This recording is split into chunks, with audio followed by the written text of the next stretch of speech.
Scott, welcome to the show. How you doing, Geoff? Thanks for having me. Fantastic. Yeah. Good to see you in the flesh. In person. This is right? awesome. Yeah. Here we are absolutely. in Vegas, this amazing studio. Yeah. You're here for the Mastermind Summit. That's right. And we have had a virtual, right, an online kind of relationship that's built over the last several months. We both are co-authors of The Green Book. The Green Book. That's right. Yeah. Right? Rethink everything you think you know Yep. about being a next-gen originator. So we got a lot to talk about, man. I'm hoping we can get it all in Right. the time It's that we gonna be have. tough. So, but for those who might not know who you are, what you do, take a couple moments, whatever you want to share. Sure. Like, what would you like the listeners to know about you?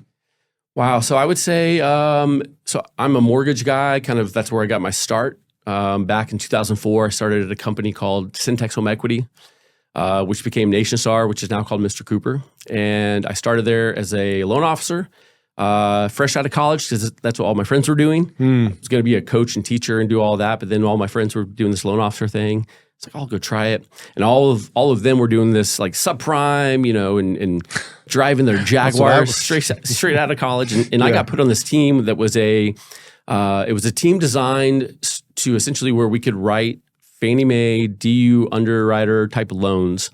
And it was done strategically, really, really smart, because it kind of saved the company later on. Because when everything went to crap and hit the fan, we at least had the ability to write loans through Fannie Mae that was already set up and ready to go. And it really kind of catapulted my career, because I became a trainer for the entire company, because I've been writing loans through DU for 3 years at that point in time. But regardless, I got thrown in and to a point where it was very difficult to sell these, call it prime type loans, in a subprime company who was throwing subprime overlays on these DU underwriting. Here's the guidelines, but hey, let's add all these overlays on top. It was very difficult. And we were buying leads and trying to compete with rates that were not competitive.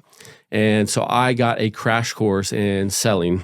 Not only that, but also a crash course in how to manage leads. Because you had to manage leads very well in order to compete with the people we were buying leads against, especially lending tree type where banks compete you in.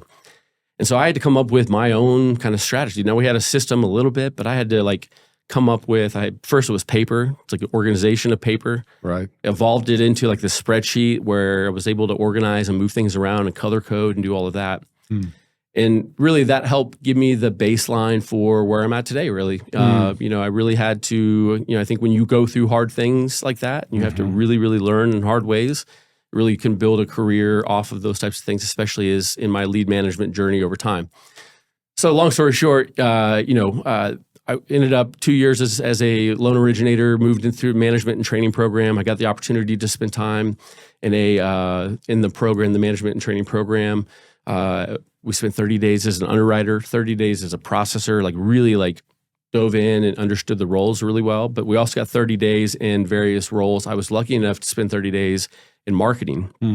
And I was in charge of lead distribution to our 107 retail branches throughout the country who were getting 2 lending tree leads per LO per day. And I was in charge of distributing those leads out and making sure that everyone was happy. And really was just fielding phone calls from regional VPs yelling at me for not having enough leads. It's really what it was. But, it was a good opportunity to learn that side of the business, because now I get to see what marketing had to go up against to understand how they got leads and challenges and all of that. Right. Fast forward, became a sales manager for 2 years. I had to hire a brand new team, had 15 loan officers, had to train them up. My strategy was I would go hire former college athletes. So I had basketball player from SMU, TCU, I had soccer player from TCU, UNT, all these places around Dallas would hire, and it was a competitive team. We had competitions, awesome, really, really fun. But over time, my competitiveness of the team really started to show because I had a way to really help when it came to marketing and sales. Yeah. I had a way to help, especially in that role that I was in previously, help translate things better.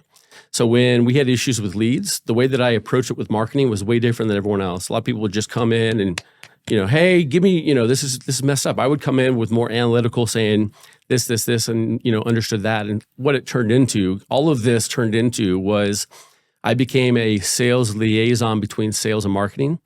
It was a new role that we had created where I became the quarterback, if you will, between sales and marketing. Every time they'd come to a meeting, it was a fist fight. Yeah, I was going to say, you sure it wasn't the referee? Yeah, referee. And really what I ended up calling it, I've called it to this day, I've written articles about my time at that. Yeah. It was the marriage counselor. Yeah. I had to counsel sales and marketing with, okay, John in sales, like, have you run this number? And hey, Marianne in marketing, have you done this? Right. And so, hey, let's get along today. Right. But it really was. And guess what? When they get along, you have a good marriage, getting along, flourish, right? When they're battling, it's tough. Right. So I became in charge of that, and ultimately became in charge of all lead distribution and all lead analytics for 1,500 loan officers in the country.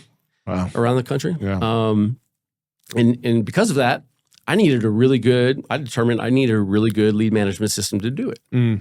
So in order to do that, did my due diligence, found a system called Velocify or Lead 360 at the time, or Velocify now, and started implementation of that in 2011.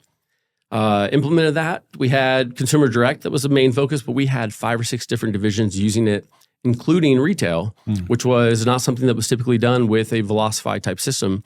But I found ways to make it work in the retail environment that also coupled it with consumer direct. Again, hadn't been done before. Yeah. And anyways, went really, really well. I got tired of working for one mortgage company. I convinced Velocify to hire me. I went to go work for Velocify. I became a Velocify's enterprise account manager, traveled the U.S., spent time with 30 of the biggest accounts for Velocify, started speaking at conferences, and realized that these big companies out there did not have a very good, a lot of the good administrators of the systems would leave and they'd get frustrated. So I was able to start my own company in 2019 called STP Solutions, where I became the administrator. My team became the administrator of the software for 77 different Velocify clients, and help with re-implementations and you name it, what have you. And so it went really well. And over time, what we realized is that there's so much more than just mortgage that needs lead management. We'll talk more about where lead management exists in life, in other places, but there's so many places where lead management exists. And unfortunately, Velocify only does mortgage now. So we were looking at ways to expand. We started looking at other systems, and I came across a system called Shape software, fell in love. It crushes it in mortgage and consumer direct, crushes it in retail, but also does all of the other industries extremely well as well. Combined all of that together, started working with some clients on Shape, and it went so well that Shape bought STP Solutions last year. Wow, nice. Good for you. And now I'm part of the Shape team. Congratulations, so that's my history. man. Did I get through that? You got through that in like 4 minutes. That's fantastic. That's a first. Wow. Life flashes before your eyes. Yeah, wow. Yeah, a lot of time on planes, a lot of time in conferences. You've worked with all kinds of different companies, controlling leads for that many people. This is why I think this is an interesting conversation, because you've seen, a lot of people only see this whole lead management issue, the CRM discussion. They only see it from the silo of their own company. You've seen it across many companies and multiple companies. So I think this is a good conversation to have. The primary listener of my podcast is mostly going to be the individual loan officer, right? There are some executives, branch managers, et cetera. But these are the folks that are typically, in most cases, probably using the CRM provided for them by the company. So I wanted let's enter the conversation from there then. From what you've seen, peeling back the layers of the curtain, like, where do you think most originators underutilize, overlook, right? Kind of drop the ball, regardless of the CRM they have, because the core functionality is there, right? There are some other platforms and companies that have enhancements. We'll talk about SetShape and what that all looks like, but how would you, like, if you had a room of LOs right now, it's just like, guys, the first 3 things you're probably overlooking your CRM are, like, where would you start? So I would say, it's tough to say because, some systems don't have, some of the things I would mention, but there'd be ways to make some of these things maybe work in some ways. Ultimately, I think the number one thing, though, that I talk about to people is that you need to be able to prioritize your day and eliminate any time that requires you to think about what to do next, right? And so what I mean by that is, like, you should have a hit list of things that when you call this person or you reach out and you've done what you need to do on this most important thing, that you don't spend any time thinking about what to do next. You literally have very next in this list, this person. Okay. And you move immediately to that next person. And when that's done, you move to the next person. The reason when you say prioritize your day, what does that mean? Is that by activities? So this is based on activities of people who are needed to be interacted with at this moment. It could be a brand new customer. It could be a customer who is in your pipeline, or someone who is maybe taking an application but hasn't committed yet. It could be someone who hasn't sent in their documents yet, or what have you. Maybe that's with an LOA or so that in and of itself is a bit of a management structure, like flow issue that they have to manage in their CRM of like, how do I prioritize? I've got that's like 5 different examples. Well, so the best lead management and CRM systems will have that kind of set up for you, in that they will have integrated with your LOS to be getting those statuses back. Right. And they will have written rules to take all of that thinking out of the picture for you, meaning that they'll be set up to where we know that what is the most important thing for this loan officer to do. We know that the best use of their time out of these 5 things, the most important thing to do would be this thing. Yeah. So order that at the top, and the next thing would be these things. And based on the status of the records, it then shows up in the list. Now, and that's why it was tough to answer the question exactly, because some systems don't have that, and some are integrated with some of the other systems, or what have you.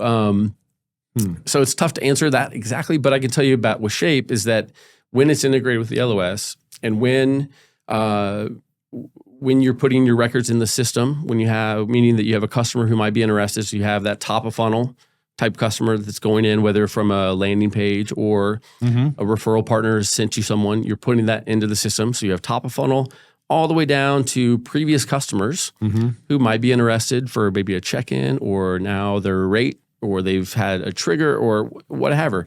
So it takes all of those things and puts it into one list of things for you to do. And by the way, we didn't even talk about this yet, but it could also be a referral partner that hasn't sent you a lead in 3 weeks. Where does that fit into all of this? Right? Maybe that's at the top of the list versus other things. Shape, today already does that for you. You don't need to think. We know that that's the 3rd most important thing to do in your list. And so it would present it in that way to do it for you. So that's interesting. Yeah. End of the day, I used to say that my goal when I would train loan officers, because I would do a lot of training myself, even as an account manager, my goal was to save a loan officer 2 hours per day. If they would just use the priority view, I would set it up in a way where they could save themselves 2 hours a day. And I would ask them, like, close your eyes. Just think, I'm going to give you 2 hours extra a day. What would you do with that at work? They would sit there and I'm like, just imagine, what would you do? 2 hours extra a day. Would you call more people? Would you, would you go sit at the water cooler? Like, would you go take a longer lunch? Like, what would you do with extra 2 hours? Right? And get them all excited and think about it. All right, let me show you how you can do that. And it was this priority view where you just work from the top down, and we've already taken that thought process out of it. Now, I've even we have built into Shape the idea of scoring. Yeah. So, and using AI to score. So knowing that these things convert better than these things. And so using that now in the score. So let's say you have 5 applications of customers who just filled out the application this week, and you need to follow up to get documents. We will have scored those 5 and put the highest score at the top. So now you can call that one first and get their documents without having to go look at the 5 to determine and all of the stuff. Well, who's setting the score? The loan officer? Our system learns over time based on their performance, based on their closed loans, based on a number of things. Our system learns over time. Other systems, maybe they could set up, and say, this is like my ICP or whatever, but our system you set up an ICP in the beginning, and then it will use that as a start, and then it learns over time. That sounds pretty smart, pretty intuitive.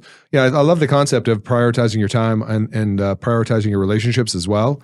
Because I think it's like you said, if you had 2 hours back in your day, or another way I look at that is I was recently having some conversations about, the concept of 10x your business, right? So one of the concepts we were working on recently is identify the top 3 things that move the needle most in your business, right? So we do this exercise with LOs. It's like, write down the top 3 things. Okay, great. So here's the top 3.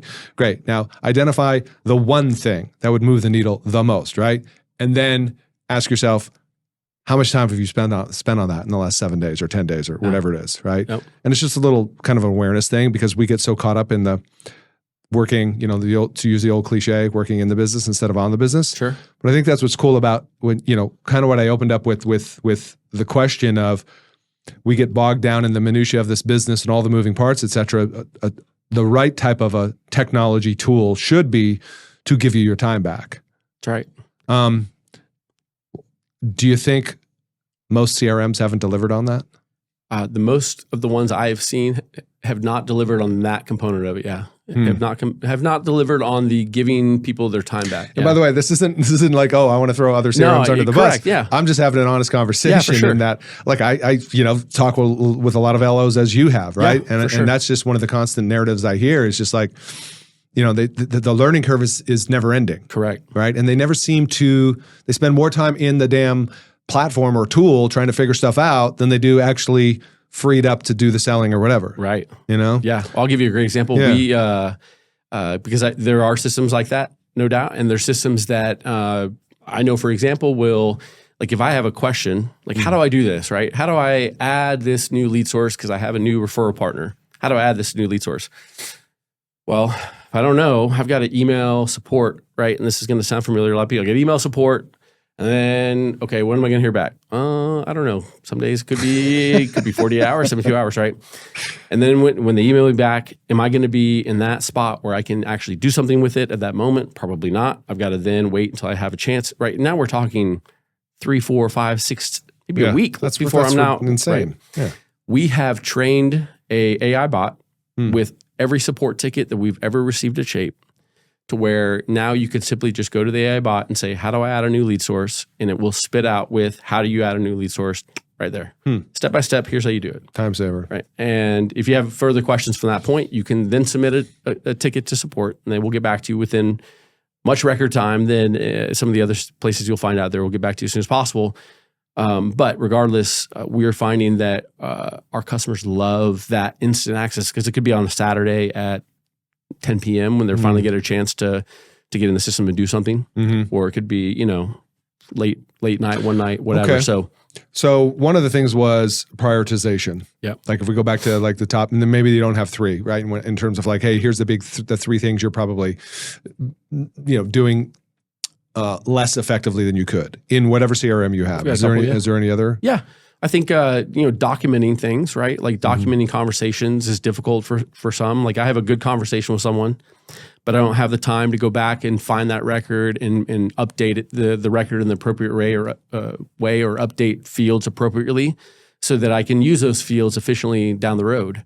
So if I have a good conversation with the borrower or a referral partner who's giving me their information or whatever and talking about their story and whatever it is, I need to go update the system so that I can use it, or my LOA can use it, or down the road if I need to reference back to it, or even 3 years from now when I need to go back and reference what was their kid's name who was in high school and are they going to graduate? Like I need to get that in the system somewhere. I can't store it all right here, right?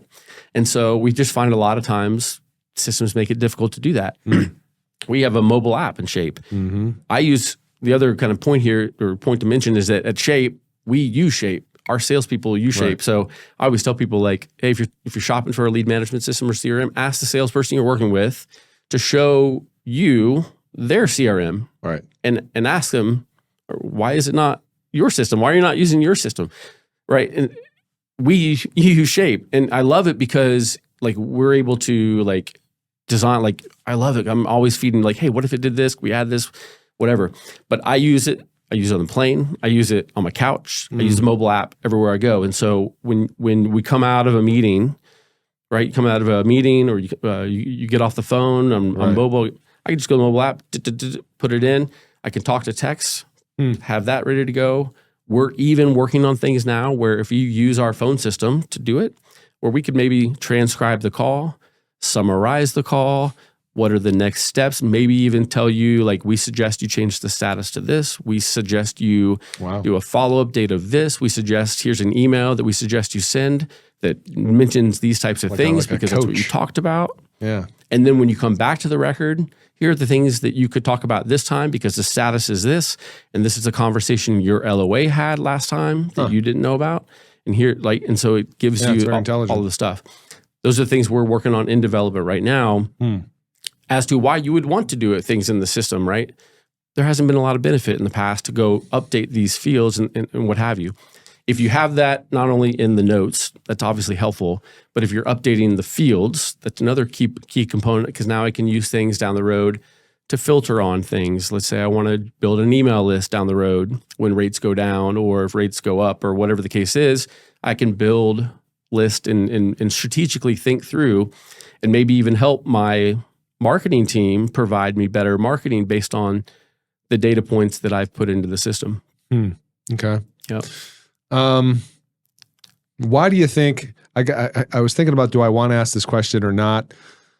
I'm just going to take a shot and ask this question of the classic or perhaps the dreaded, you get in the Facebook groups and there's this, it's one of the most heated, threaded comments I see, which is, what is the best CRM?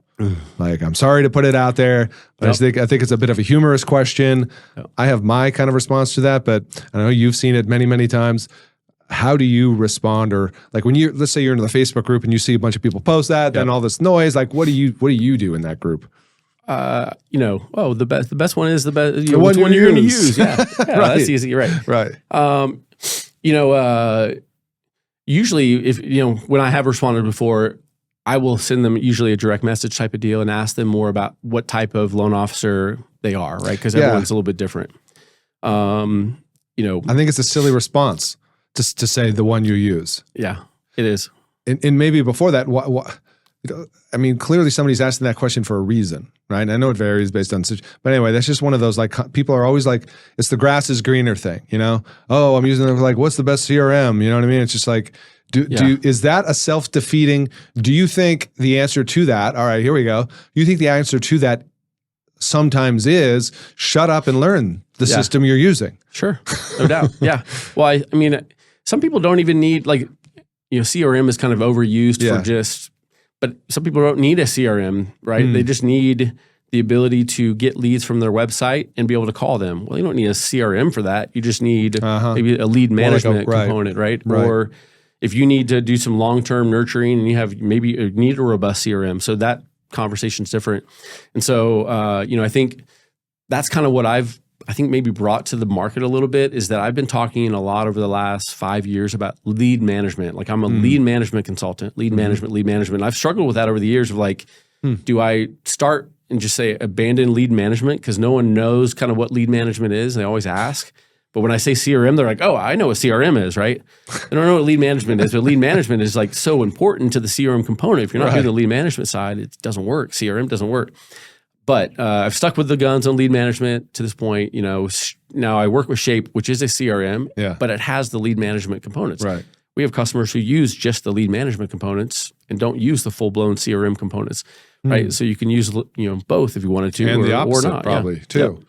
Where maybe people aren't generating leads or don't have that need for that like long-term lead flow, et cetera, but they've got relationships they want to manage. And that's where we use, we have recruiting firms. So you just use the contact piece of it. We have like a health, we're HIPAA approved. So we have mental health facilities that you will use it for recruiting doctors to come work for their facility. Really? I mean, just you name it, like cremation companies, all kinds of crazy stuff. Yeah. Okay. All right. So those are some three ways where you can immediately optimize what you're already using. Now, obviously, anybody listening, if they want to learn more about Shape, there'll be links in the show notes. You can go to setshape.com. I personally have had a demo, and I've used a lot of different platforms since being in this industry since 2003. And again, there's no plug here. There's no, I'm not getting a weekend out in Hawaii for, what I mean? But it's a very impressive platform. And I think for me, when I saw it, I'm always putting my loan officer hat on. I'm thinking like, how would I use this? How would this save me time? And I think you highlighted a couple of those features that allow people to do that. Oh, and by the way, the cool thing that I like about your platform as well Yep. is that you actually aren't enterprise only. And I think that's where the opportunity, if I'm speaking to you, the listener right now, and you can control or decide which CRM you use, or maybe you want your own, because I know a lot of L's are doing that too. That's right. Right? I mentioned that. Yeah. Yeah. They want to have they don't want to like lose all their information if they happen to change companies. Right. Yep. So they kind of dupe stuff over. Yep. But that would be an interesting thing for you to look at, is for your own use, whatever makes sense. Seeing as you guys aren't enterprise only. So I think that's cool. Yeah. Single user can sign up. Right. And also it's flexible contracts. So Yeah. you want to try it out for a month, and 2, try it out. There's no long-term commitment. Yep. That was one of the first things that like when I heard that and I said like, well, tell me more about that. And they said, their response was, and this was back when I was doing my due diligence of learning systems. I asked, because I was stuck with my current system that I was supporting, and that was the number one thing. The client would buy 100 seats or 50 seats or even, let's say, 5 seats. And they let 4 people go, and now I only have 1 person left. Well, sorry, you're on the hook for all 5 for the entire year. Sorry. Right. What are you going to do about it? Right. And that was the response. And it was so painful to have that conversation and have to support that. So anyways, the response though was, it is our business to earn your business every month. And if we can't do that, then we're not going to hold you to the contract. And that just struck a chord with me of like, okay, this is legit. Cool. So, yeah. So try it out, and if you like it, great. And if you don't, you can cancel. Yeah. And again, I hope this doesn't come across as a plug, but I really love tech. I geek out. I don't know if I told you before, but I spent some time in the marketing automation space. I worked at Keep, right? Back when they were Infusionsoft. Yeah. Those names ring a bell. Yeah. For you at all? Totally. Silverpop. I don't know if you remember them. Remember that, yeah. They were bought by IBM. Anyway, so I dig this tech because I think tech has a huge a place, right, in our businesses. We need to leverage technology if we're going to scale. And just glancing here at your marketing suite, right, you've got these, what people would expect, pre-built emails, but you also have pre-built text, videos, campaign templates, co-brand with realtors, other referral partners, send newsletters. Now that's cool because I think more LLs should be sending newsletters. By the way, not the BS newsletters. Right? Yeah, right. Which is like all about you, like value bombs, something useful and valuable, Sure. Personalized stuff. So, yeah, I mean, I'm sorry. I'm just reading the website right here in front of you. So, right, like cloud-based calling, texting, email. It's been a while since I had the demo, since I forgot. But there's a lot of cool stuff. So anyway, people, if you're listening, you got to check it out. Link in the show notes. SetShape, SETSHAPE.com. All right. Speaking of like all these tools and bells and whistles, a pet peeve of mine is people trying to automate everything. Like this whole craze on AI. Like I see these people posting, hey, I just designed this AI. I put together this AI video, which is how to create a chat bot that does pre-quals for you. Yep. Literally saw something like that the other day. Wow. Yep. And I'm like, I wanted to pause my judgment on that because I'm like, well, at what stage is it doing this? Is it early stage, or it sounded like what I'm cautious of there is like, oh, sure. So I just took myself out of the equation completely and automated this business versus, the being a mortgage advisor, right, versus being an order taker. Right. What are your thoughts on that? Oh man, I mean, there's a use for it, no doubt. I have been experimenting as well with video. So I'm a big video guy, do a lot of video. I never was up until a couple years ago, but as the pandemic happened and I was on Zoom calls and I was able to like look into a camera and actually like talk to the camera, I got to a point where I could actually like turn the camera around and record. And so I started doing these videos, and I got to the point, I read Kyle Draper's book about it's not about you. Stop thinking it's for you. Like you're here to serve other people. Yeah. Like do the videos for other people. And so all of that changed my mindset on it. And so, so I've really bought into this, like, let's just do more video and create that personal connection. I have worked with consumer direct lenders in the past of like, hey, turn your camera on as well. Like you should be using your camera to do go over the numbers with the client. Right. And do all of that as well. They still don't want to do it. So, those out in the field, like continue to take advantage of doing your videos and stuff with customers or whatever, your all of the stuff you do on video there because consumer direct isn't buying into that yet.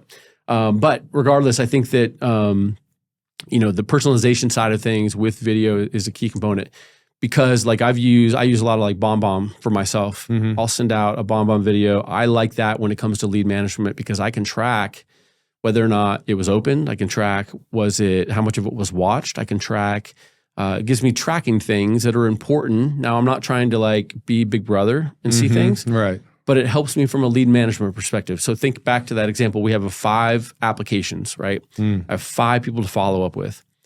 Of those 5 people, if I sent them all a video with next steps and only 2 of them watched the video or opened the link to watch the video with kind of go over the numbers, and only 1 of them watched the video all the way through.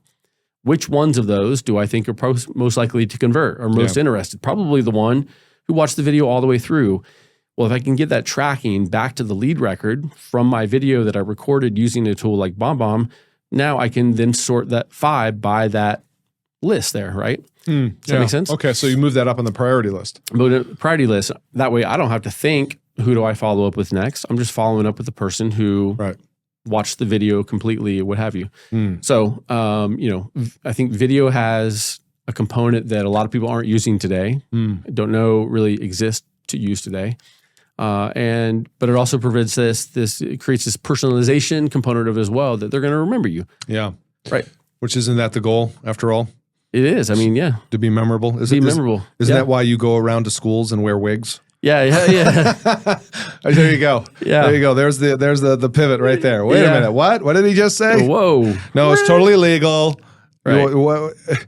This is actually a great point because even though I'm kind of making a joke and we're going to segue into this situation, the point is to be memorable. Whether it's online, whether it's over email, whether it's face to face or in person in a conversation, that's what people we remember. And prior to you and I knowing each other, the Green Book, right? We both participated in that book, which we talked about, I believe, at the beginning, the intro. So shout out to Kyle and Brian. Yep. The Green Book. By the way, somebody contacted me the other day and I was like, well, how'd you hear about me? And she goes, oh, the Green Book. Awesome. Right? I'm like, wow. All right. The Green Book. Love it. Awesome. But I wasn't following you prior to the Green Book. Right. Right. I've been following you since 2018, but that's fine. Right. You just weren't on my radar, right? Yeah. For whatever reason. And then all of a sudden you were, because I read your chapter, and then I started following you online. So it doesn't matter like how people get into your world, but that's a piece of content. So you got to put something out there for a means for people to engage with you. So anyway, what I found though was like all of a sudden I'm like, dude's wearing like this wig with his headband. He's wearing these t-shirts that have abs, and it just like drew me in. Right. So what the hell is that all about? Yeah. Well, so the wig's a funny story, and I've tried to like pin my stories at the top of all my stuff so that people can like immediately know like what's going on, because I feel like if I don't explain it right off the bat, they're gonna be like, "Ooh, this is weird." But that said, it really does have a deep meaning to it, and it goes back to when I was 9 years old. And when I was 9 years old, my dad made the very unfortunate decision to take his own life, and so. Looking back, and really the last place that I saw him was at, he took us to school and he parked on the curb at the morning drop off, and he was very emotional, crying. We didn't know why. Me and my brother, I was in 3rd grade, he was in 1st grade, crying, very emotional, and didn't know why. But we got out, so then we're emotional too, but we didn't know why. But we got out of the car, we went into school. And didn't think anything of it. Whatever happened. And so, and then later in the day, we found out that during the day he had taken his own life. So morning drop off has to me just always had this like kind of bad memory, right? Yeah, sure. And so then I had kids, and my kids, went to elementary school. And again, I was in 3rd grade when this happened. And our elementary school had a dad's club, and they were opening doors for kids. And I just made this flashback of like, morning drop off. And I was like, I don't think I could do that. Like that's just going to bring back too much or whatever. But then, it hit me like, you never know, like maybe there's a kid in there who might go through what I went through today, or is going to go through what I went through today.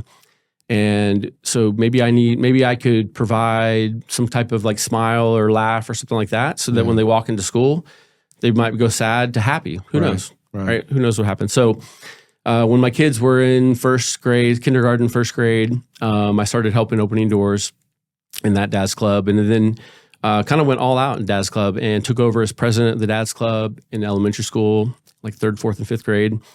And then usually it's done. Like when you get to middle school, dad's club's done. Mm-hmm. Kids are in middle school, whatever.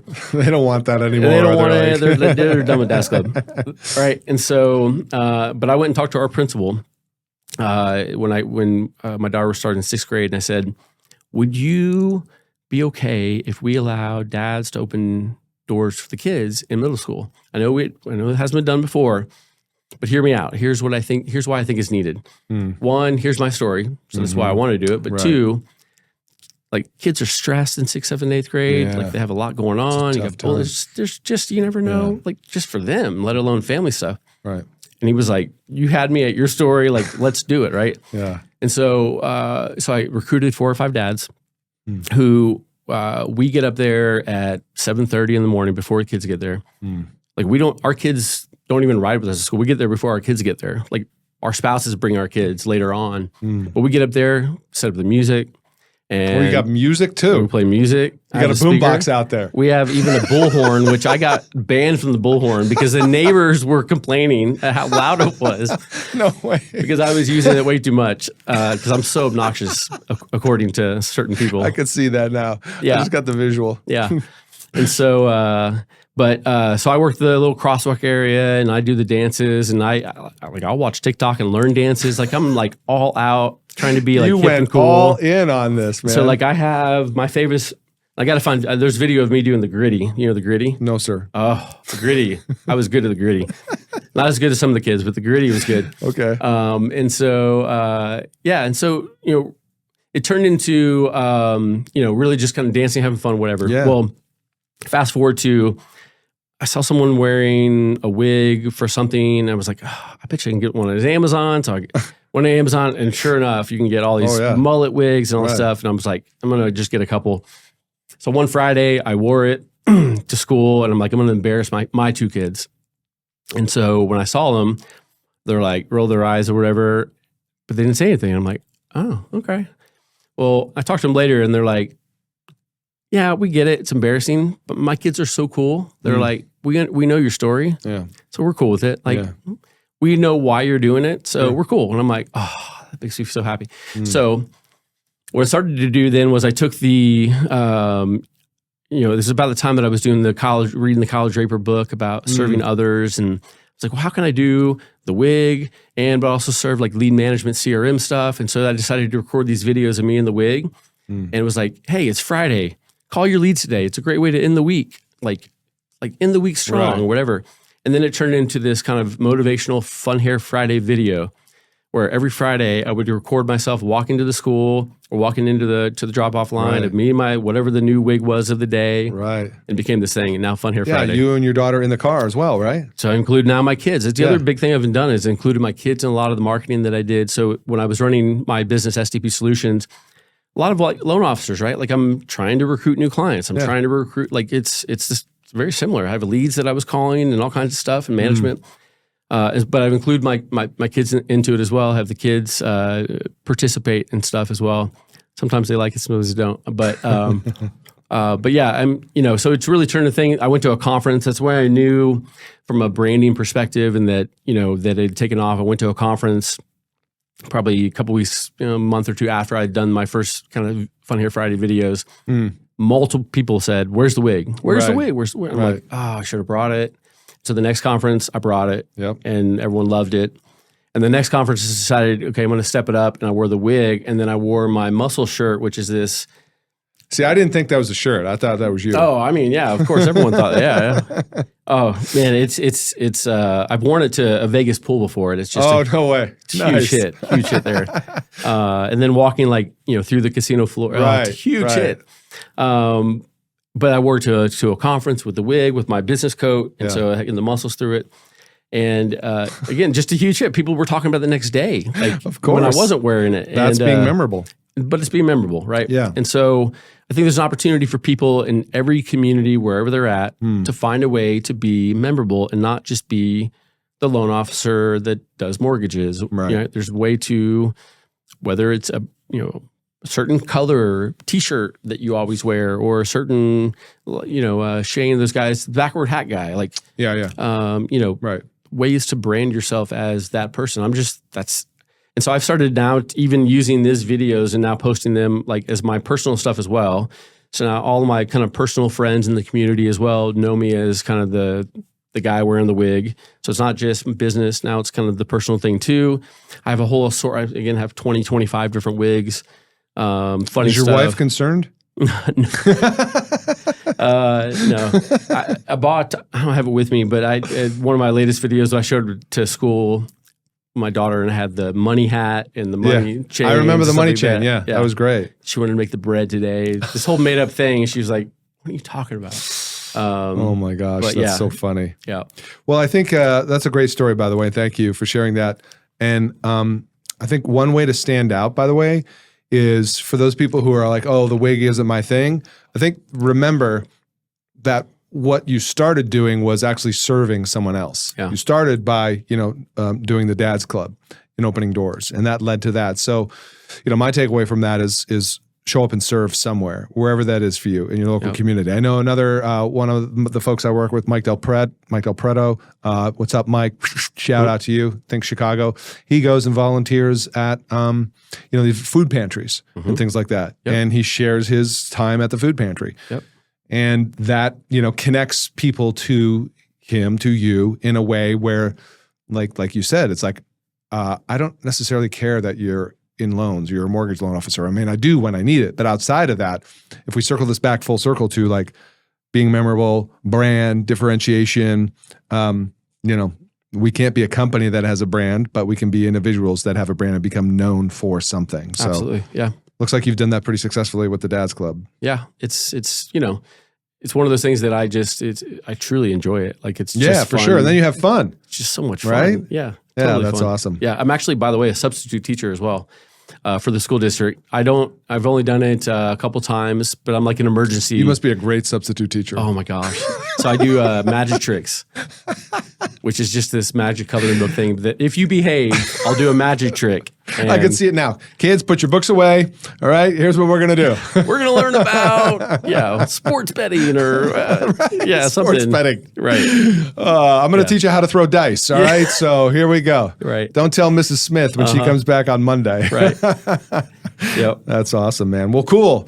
This has been a fantastic conversation. Once again, people, how can you not want to learn more about Shape right now, right? Yeah. After hearing this amazing story. So links are in the show notes. Also, links to your social profiles, LinkedIn, Instagram. If people want to see the wigs, that's where they should go, right? Totally. Yeah. Okay. Yeah. All right. Well, maybe one day we'll get the real six-pack abs. You won't have to wear a T-shirt anymore. So I've lost like 40 pounds. Yeah. Really? That's been another kind of big thing this year is that, I've lost 40 pounds. No way. What'd you do? So I'm on a mission I wanted to set like a really big, hard goal for myself this year. And so one of the things that I really enjoy or have enjoyed is like just, going out with my friends or going to a ball game and having a beer or whatever. And so I decided to quit drinking for a year, 365 days. I'm on day 140 right now or something like that. Right? Who's counting, right? 140, whatever. Right. So, it's amazing what happens when that opens up clarity wise and what you can refocus your time with and working out and all the things. So that's been part of the journey as well. Is I'm trying to get abs so that I can show it's kind of even a play into the getting in shape. Right. Oh, perfect. And so I have my headbands, which I don't have. We'll get a video. We'll do something at the show with it, but getting in shape. Have you done the clips of you working out yet? Like with the whole getting in shape thing? No one wants to see a workout video. Come on, just 30 seconds. No. Just a shot of you walking into the gym and proof that you're doing it. I do have a cool video of me walking into the gym. Yeah, I do have that. Perfect. That's all we need. That's cool. Awesome. Well, we'll follow that journey. I think that's the other thing too, is like people like to follow a journey. Yeah. Right? The whole giving up drinking, 75 hard, whatever it is. All the stuff. People like to follow that. So for sure. I listen, and by the way, I'm somebody who can relate to that as well, because that's a big part of my life. And years ago, I was a little bit overweight and kind of made some decisions to make those changes. And now it's just a lifestyle thing. Yeah. Right. But a lot of people, as I'm sure you know, sometimes need that inspiration. Yeah. Or that motivation to just be like, well, damn it, freaking Scott's doing it. I'm going to do it too. Right. Yeah. I've had a lot of people reach out when I've shared my stuff on there about it. Yep. All right, people, you know what to do. Go check out Shape, setshape.com, and make sure you follow Scott on all the socials. Appreciate you being here, man. Such an honor. My 2018, pleasure. I've been listening to your show. We didn't talk about that. I was on a plane searching for podcasts to listen to because I was on a plane all the time. Mm-hmm. First thing that comes up, listen to it. I'm like, oh, this is it. Listen to it all year long. 2018. Wow. Yeah. That goes back quite a ways. Yeah. I was just looking the other day. My first episode was January 2016. Wow. So That's amazing. It's been here for a minute. Anyway, man. Fantastic. Thanks so much. Such an honor. Yeah. I know we're going to go to the Mastermind Summit and That's it. continue to hang out there. But listeners, you know what to do. If you like this episode, hey, leave a review in the link below, and we'll see you on the next one. Bye for now. Thanks, guys.